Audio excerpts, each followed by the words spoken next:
Good morning. This is Father Stephen Kelly from St. John's Church in Detroit. We're continuing our series of daily morning meditations where we generally look at one or another of the lessons that are assigned for morning or evening prayer, what is known as the daily office lectionary. Today for Wednesday. Let's take a look at the lesson that's assigned from the first epistle of St. Peter, and we're in the second chapter, beginning at the first verse.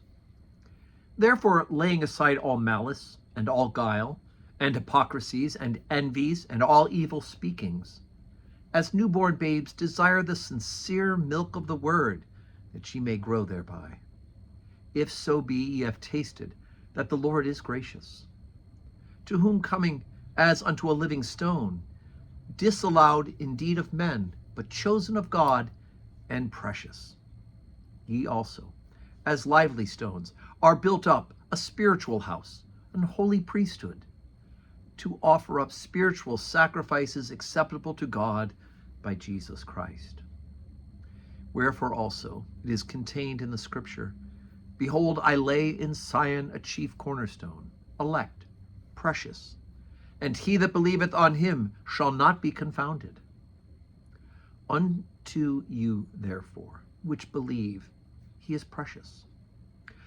But unto them which be disobedient, the stone which the builders disallowed, the same is made the head of the corner, a stone of stumbling, and a rock of offense, even to them which stumble at the word, being disobedient, whereunto also they were appointed.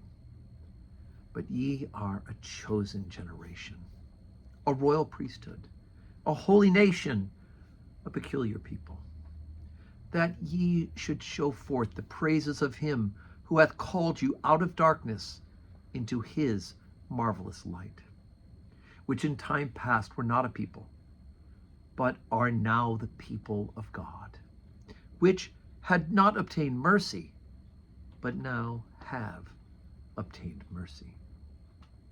All right, so remember, St. Peter is writing this letter in general, right?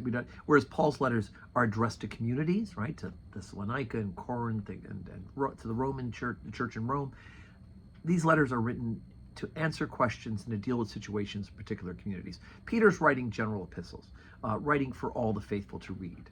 Even though Paul's letters were eventually shared back and forth because they contain universal truth, Peter's meant to be distributed widely.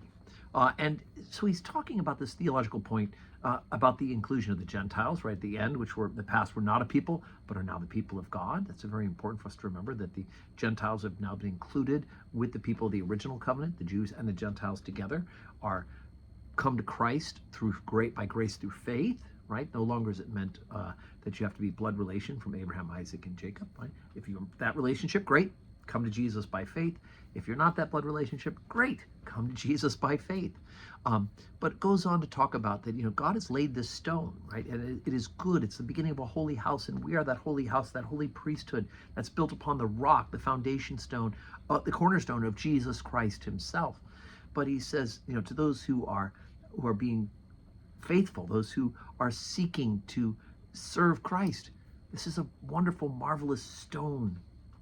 But to those who are disobedient, to those who do not want to follow the faith, then the stone becomes a stumbling block. They trip upon it. They fall, right? It's the same stone. And they are welcome to build upon it or to stumble upon it.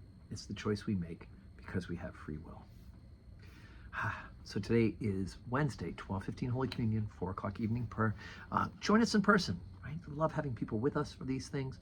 But if you can't be here in person, then join us online and pray with us. And may God grant you a wonderful Wednesday, full of blessings.